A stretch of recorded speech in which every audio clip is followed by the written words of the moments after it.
Let me tell you about Maya Lewis. She couldn't walk. She couldn't fight back. And for a long time, she couldn't even speak up. But on one cold October morning, at the edge of a cliff in Hollow Creek, she became the one person a powerful family couldn't afford to let live. Let me tell you about Maya Lewis. She couldn't walk. She couldn't fight back. And for a long time, she couldn't even speak up. But on one cold October morning, at the edge of a cliff in Hollow Creek, she became the one person a powerful family couldn't afford to let live. But I'm getting ahead of myself. Let me take you back to the beginning. Hollow Creek wasn't the kind of place you moved to. It was the kind of place you got stuck in. A small quarry town tucked between mountains and forgotten by the rest of the world, where the coal dust never quite washed away and everyone knew everyone else's business. Or at least they thought they did. Maya Lewis was 16 years old when this story really begins, but in many ways, she had stopped being seen long before that. 2 years earlier, her father had died. Thomas Lewis, a good man, a safety inspector at the coal quarry, someone who believed in doing the right thing even when it cost him. The official report said it was an accident. A fall. Equipment failure. These things happen in dangerous work, they said. But Maya's father had been careful. Meticulous. And the night before he died, she remembered him on the phone, voice tense, saying words she didn't fully understand at the time. I have proof. I have everything documented. They can't cover this up forever. Then he was gone. And with him went Maya's ability to walk. The accident, her accident, happened 3 days after her father's funeral. She had been riding her bike too fast down a hill, crying too hard to see clearly, and when she hit the truck coming around the bend, everything changed. Shattered spine. Permanent paralysis from the waist down. The town looked at her with pity after that. Poor Maya Lewis. Lost her father, lost her legs, lost her future. But pity has a short shelf life. After a few months, people stopped asking how she was. After a year, they stopped looking at her at all. At Redstone Ridge High, Maya had learned to make herself small. Smaller than her wheelchair already made her feel. She kept her head down in the hallways, took the long routes to avoid crowds, ate lunch in the library where it was quiet and safe. Her mother worked double shifts at the diner just to keep their small house and pay for Maya's medical equipment. So Maya came home to an empty place most days, did her homework in silence, and told herself that surviving was enough. But surviving in Hollow Creek meant more than just getting through the day. It meant understanding the rules. And the first rule was simple: wealth decided everything. Evan Cole was everything Maya wasn't. Tall, athletic, with the kind of easy smile that made adults trust him and the kind of cold eyes that his classmates knew better than to cross. He was the son of Richard Cole, owner of Cole Industries, the quarry, the processing plant, half the land in Hollow Creek, and by extension, half the jobs too. In a town where most families lived paycheck to paycheck, the Coles lived in a mansion on the hill, threw charity galas, and donated just enough to the school to get a wing named after them. Evan was untouchable, and he knew it. The bullying had started small. A comment here, a laugh there, blocking Maya's path in the hallway and pretending not to notice, knocking her books off her lap and walking away without apology. But it had grown, the way cruelty does when no one stops it.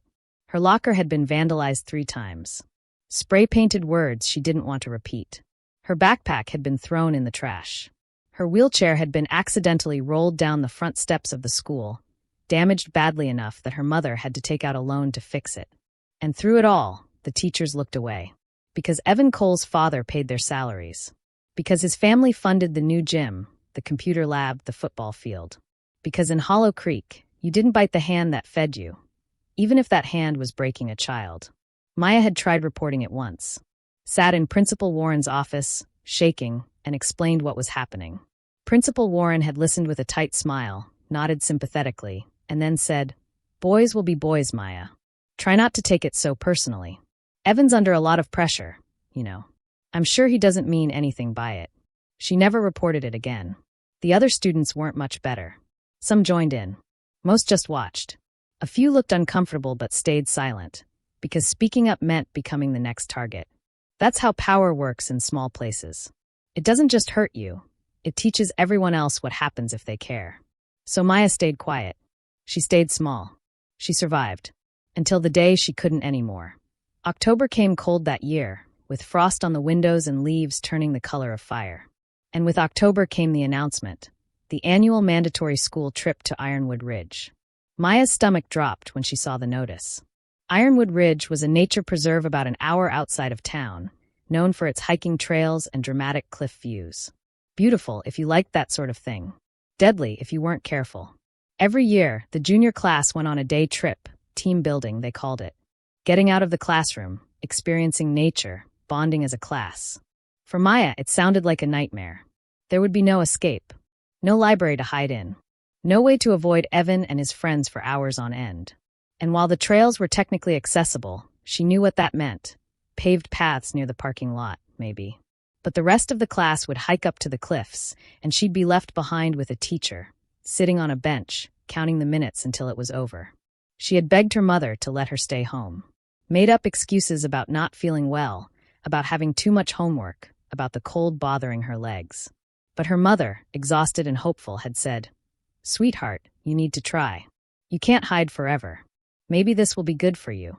So Maya went. The morning of the trip was gray and cold. The buses idled in front of the school, engines rumbling, exhaust clouding the air.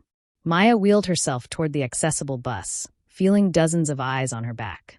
Evan and his friends stood near the second bus, laughing loudly about something, and when Evan caught her eye, he smiled.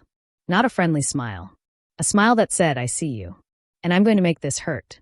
The bus ride took forever. Maya sat in the front, alone, staring out the window as the town gave way to forest. The other students were loud, excited, careless. She tried to shrink into herself, tried to disappear.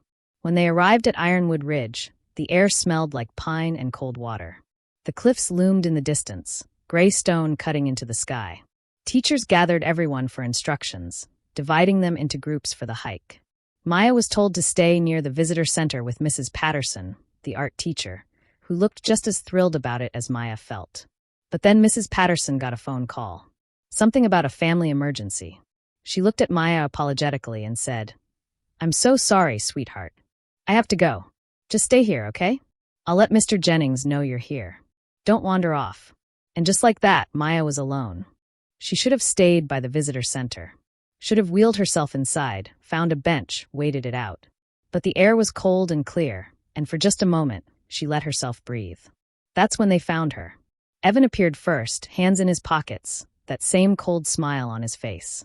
Behind him was Derek Moss, his best friend and biggest enabler, a boy who laughed at everything Evan said and did everything Evan asked. "Hey, Maya," Evan said, voice falsely cheerful. "All alone out here? That's not safe." Maya's heart started pounding. "I'm fine. Leave me alone." "Come on," Evan said, stepping closer. "We're just being friendly. There's a better view up the trail a bit. Accessible path and everything. You should see it." "I don't want to." "I insist." Before she could react, Derek was behind her wheelchair, hands on the handles, pushing. Maya tried to resist, tried to grab the wheels, but Derek was strong and she was already moving. "Stop. Let go of me." "Relax," Evan said, walking beside her. "We're just taking a walk." They pushed her off the main path, onto a narrow trail that wound upward toward the cliffs. The ground grew rougher, the path less maintained. Maya's wheelchair jolted over roots and rocks. Her chest tightened with fear. "Where are you taking me?" "Somewhere private," Evan said. "We need to talk." They reached a clearing, a flat stretch of stone near the edge of the cliff. Maya could see the drop from here, the way the ground just ended. 200 feet down to rocks and river below. Derek finally let go of her wheelchair, and Maya immediately tried to turn around. But Evan stepped in front of her, blocking her path. "Give me your phone," he said. "What?" "Your phone. Give it to me." "No." Evan reached down and grabbed her backpack, yanking it off her lap. He dumped the contents onto the ground, books, pens, her phone. He picked up the phone, looked at it for a moment, and then threw it as hard as he could over the cliff edge. Maya watched it disappear into the air, gone. "Oops," Evan said. "Why are you doing this?" Maya's voice shook. "What did I ever do to you?" Evan crouched down so they were eye level, and for the first time, she saw something worse than cruelty in his face. She saw calculation. "You really want to know," he said quietly. "Your dad was a problem, Maya." He stuck his nose where it didn't belong. Started asking questions about safety violations, about corners being cut, about workers getting hurt because my father wanted to save money. He had files, recordings, evidence. He was going to go to the state, maybe even the feds. Maya's blood turned to ice. My father couldn't let that happen, Evan continued. So he made sure your dad didn't get the chance. The words hung in the cold air like poison. You're saying. I'm saying your dad's accident wasn't an accident, Evan said simply. And now you know. Which is a problem. Maya couldn't breathe. Couldn't think. Her father. Her kind, careful father. Murdered. And she'd just heard a confession. Evan stood up, glancing back at Derek. She knows too much. Derek looked uncomfortable for the first time. Evan, man, what are you? Shut up, Evan snapped. Then he looked back at Maya. You should have stayed invisible, Maya. Should have kept your head down and your mouth shut. But now you're a loose end. He walked behind her wheelchair. And he started pushing. Toward the edge, Maya screamed. She grabbed at the wheels, trying to stop, but Evan was stronger. The chair rolled forward, gravel crunching beneath the tires. She could see the drop now, the open air, the place where the ground disappeared. Stop. Please. Stop. Should have thought about that before you listened in, Evan said coldly. The chair kept moving. 20 feet from the edge. 15. 10. Maya's mind raced. She was going to die. Right here, right now, and no one would ever know. They'd call it an accident. Poor Maya Lewis. Tragic. Should have been more careful. 5 feet. She could feel the wind coming up from the canyon below. Could see the emptiness waiting. 3 feet. And then, an engine roared. Motorcycles. 3 of them, tearing up the trail, kicking up dirt and stones. Men in leather jackets, bandanas, tattoos. The kind of men Hollow Creek whispered about and crossed the street to avoid. Outlaws. Bikers. The one in front, a big man with a gray beard and sharp eyes, saw what was happening and didn't hesitate. He threw his bike down, hit the ground running, and closed the distance in seconds. Get away from her. Evan let go of the wheelchair and stumbled back, shocked. But momentum doesn't stop instantly. The chair kept rolling. One wheel went over the edge. Maya tipped, and a strong hand grabbed the back of her chair, yanking her backward with so much force she felt the frame creak. The man, Frank, she'd learn later, Frank Hale, pulled her back from the edge, his face red with effort, and then turned to face Evan with a look that could cut stone. What the hell is wrong with you, kid? Evan recovered quickly, slipping back into his usual mask. This is none of your business. I saw what you were doing, Frank said, voice low and dangerous. So did my brothers. So don't even try it. More engines. More bikes. Within minutes, the clearing was full of bikers. Rough men with kind eyes, the kind of people Hollow Creek had been taught to fear. And for the first time in 2 years, Maya felt safe. Evan's confidence flickered. He looked at Derek, then back at the bikers, calculating odds he didn't like. You're making a mistake, Evan said. My father. I don't care who your father is, Frank said flatly. You just tried to kill a kid. In front of witnesses. Sirens wailed in the distance. Someone had called the police. Evan's face went pale. Maya sat in her wheelchair, shaking, her heart pounding so hard she thought it might explode. She was alive. She was alive. She was. Her wheels were still inches from the edge. Frank knelt beside her, voice suddenly gentle. You okay, kid? Maya looked up at him, this stranger, this outlaw, this man who had just saved her life, and she started to cry. He killed my dad, she whispered. He just told me. He killed my dad. Frank's jaw tightened. He looked back at Evan with something darker than anger. We heard, he said quietly. We heard every word. And that's when Maya realized she wasn't the only one who knew the truth anymore. The police cars pulled up. Officers stepped out. And Maya saw Deputy Thompson, one of the Cole family's most loyal friends, take in the scene with cold, calculating eyes. This wasn't over. Not even close. They made everyone wait in the clearing while Thompson radioed in. Maya's teacher, Mr. Jennings, had finally appeared, out of breath and confused, demanding to know what was happening.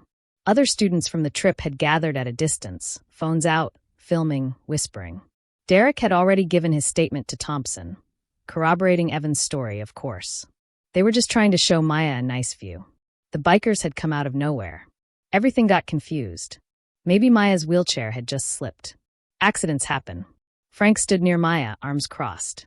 You doing okay? He asked quietly. Maya nodded, but it was a lie. She wasn't okay. She was terrified, because she could see it all slipping away. The truth, justice, any chance at making them pay for what they'd done. They're going to cover it up, she whispered. Frank looked at her for a long moment. You said he confessed. Did anyone record it? Maya's heart sank. My phone. Evan threw it over the cliff. Frank swore under his breath. Then he turned to the other bikers. Any of you guys get anything? One of them, a younger guy with a shaved head, shook his head. We were on bikes. By the time we realized what was happening and got up here, the kid was already pushing her. No recording. No physical evidence. Just testimony against testimony. And in Hollow Creek, the Cole's testimony was worth more than gold. A black Mercedes pulled up 20 minutes later, and Richard Cole stepped out. Maya had seen him before at town meetings and charity events, always shaking hands and smiling for cameras.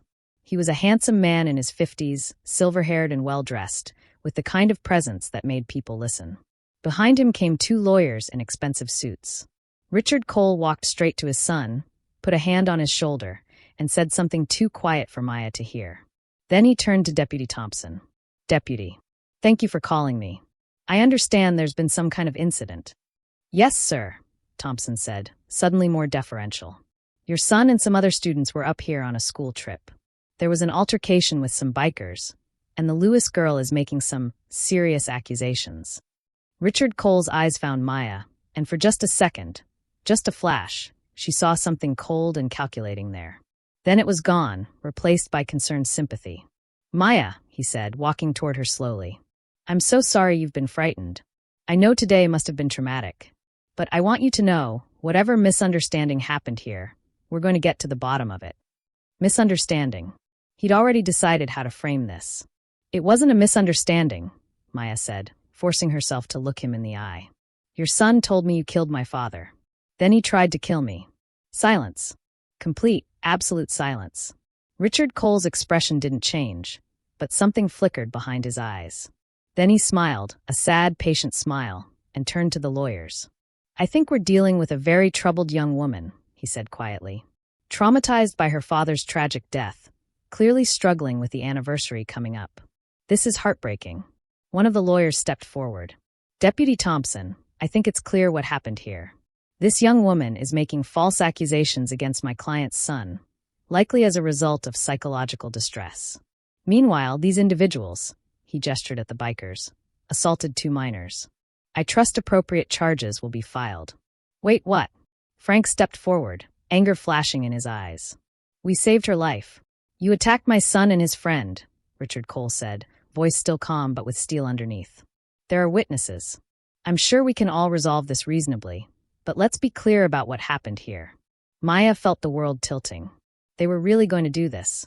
They were going to flip the entire story, make the heroes into villains, make attempted murder into an accident, make truth into delusion.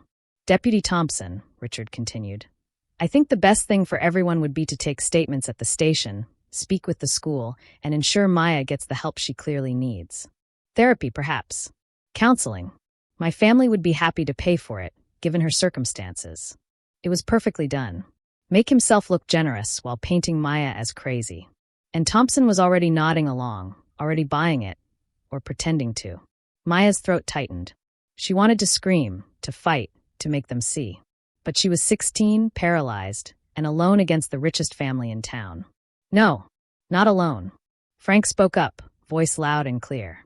We know what we saw, and we're not backing down from it. That boy tried to kill her. We all saw it. Did you? One of the lawyers asked smoothly. Or did you see a wheelchair near a cliff edge and make assumptions? Were you close enough to hear what was said?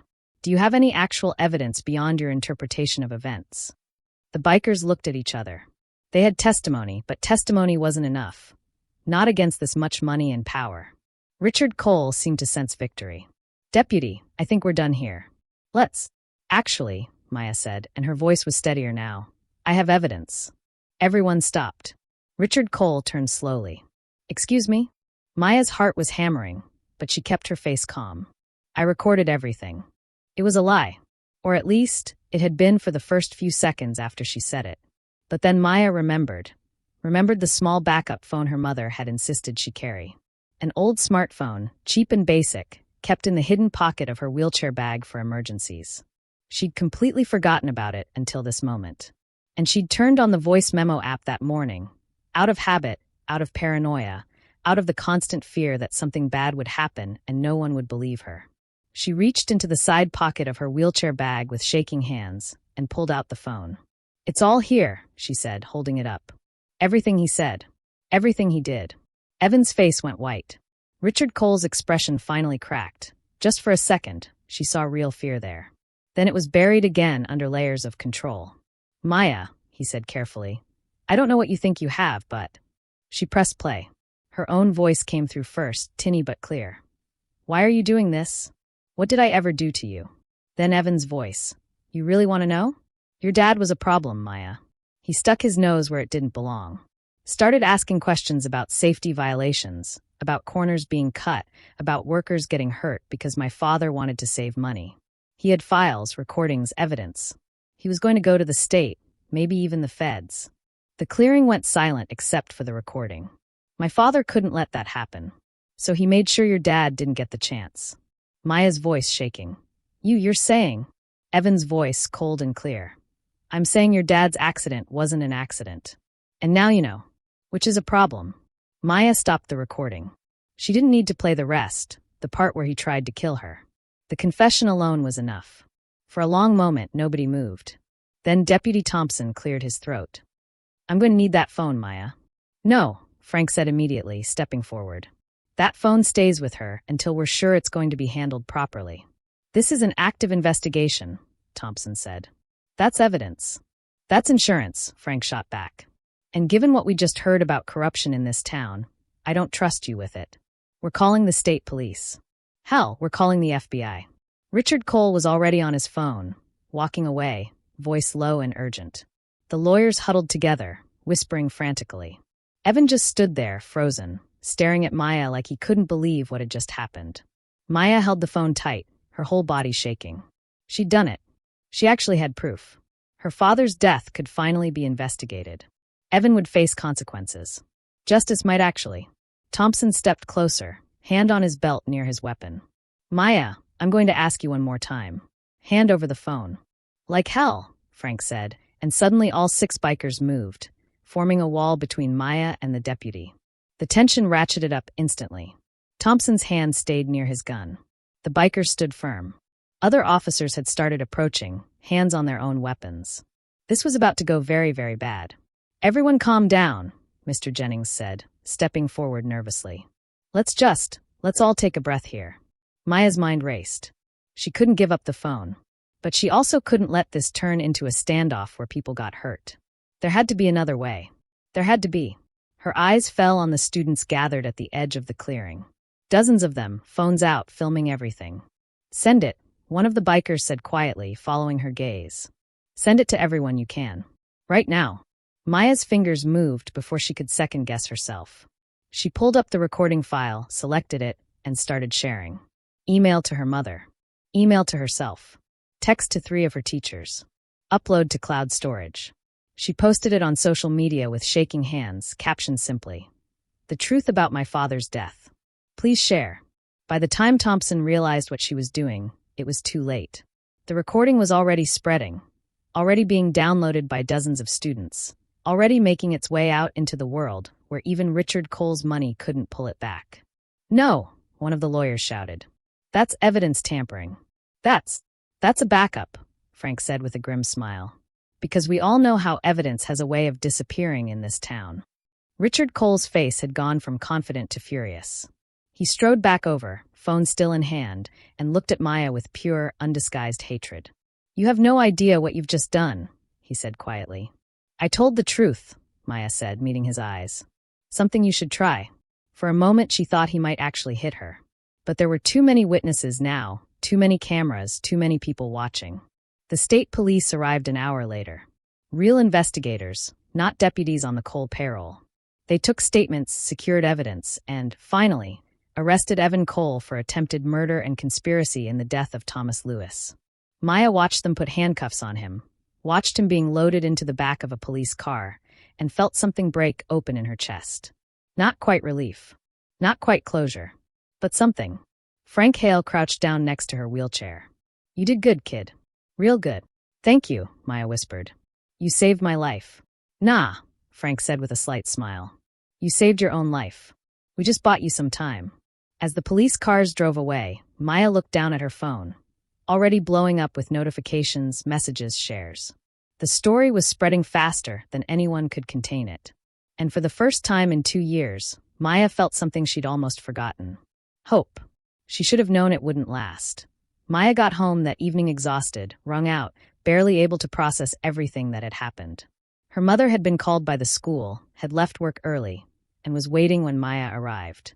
They held each other for a long time in the doorway, her mother crying and Maya too numb to cry anymore. "I can't believe you went through that," her mother said, voice breaking. "I can't believe I sent you on that trip. I'm so sorry, baby. I'm so sorry." "It's not your fault, Mom," Maya said. "It's theirs. And now everyone knows." They spent the evening going through messages. Supportive ones from classmates Maya barely knew. Angry ones from people calling her a liar. News outlets asking for interviews. Lawyers offering to take the case pro bono. The recording had gone viral. Hundreds of thousands of views, climbing into the millions by bedtime. The Cole family released a statement calling it a tragic misunderstanding and claiming the recording was taken out of context. But even their expensive PR team couldn't spin away the words everyone had heard. "My father couldn't let that happen. So he made sure your dad didn't get the chance." Maya went to bed that night feeling like maybe, just maybe, things were going to be okay. She woke up to the smell of smoke. At first, in that confused half-awake moment, she thought she was dreaming. But then she heard her mother screaming her name, heard the crackle of flames, saw the orange glow under her bedroom door. Their house was on fire. Maya's mother burst into her room, already coughing, and grabbed the wheelchair. "We have to go. Now!" They made it out through the front door just before the flames reached the living room. Maya felt the heat at her back, heard the roar of the fire consuming everything they owned. Neighbors were already calling 911, already running over with blankets and water that wouldn't help. Maya and her mother sat on the sidewalk across the street, wrapped in borrowed blankets, and watched their home burn. The fire department came. They fought it for 2 hours. By the time the flames were out, there was nothing left. Just charred wood and ash and the skeleton of a life that used to be. The fire chief ruled it arson within an hour. Gasoline had been poured around the foundation. Someone had set this deliberately. Maya knew who. Everyone knew who. But knowing and proving were two different things. A police officer, a real one, not Thompson, took their statements and looked genuinely angry about what had happened. But he also looked tired, like he already knew how hard it would be to pin this on the Coles. Rich people didn't get their hands dirty with this kind of thing. They had people who did it for them. People who knew how to not leave evidence. Maya sat on that curb, watching the smoke rise into the dawn sky, and felt something harden inside her. They'd burned her house. Destroyed everything. Probably thought it would scare her into silence, or at least destroy any other evidence she might have had hidden. But the truth was already out there. Already spreading.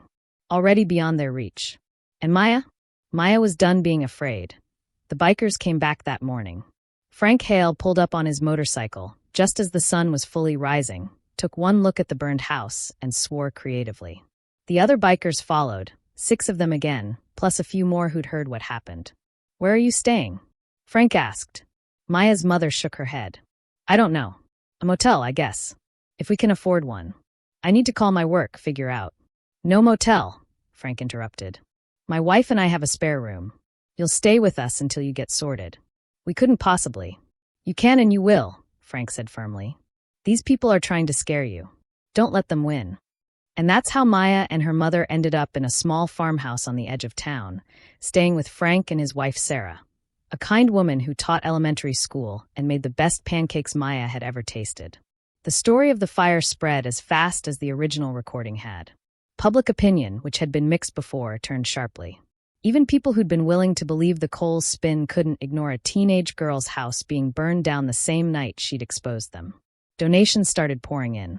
A GoFundMe set up by a classmate Maya barely knew raised $20,000 in 2 days.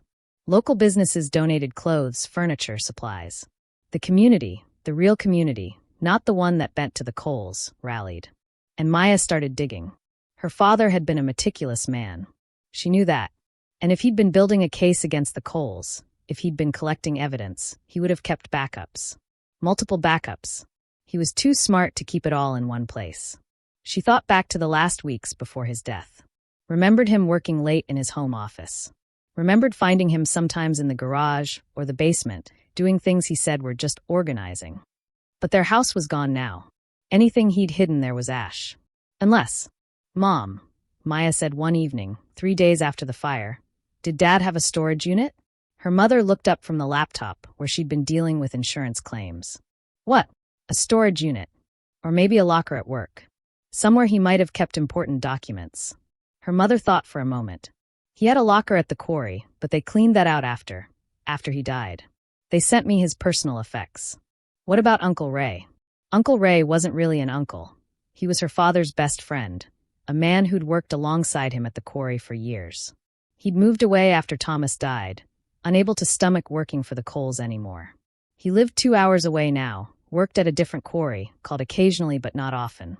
Why would Ray have anything? Because Dad trusted him, Maya said.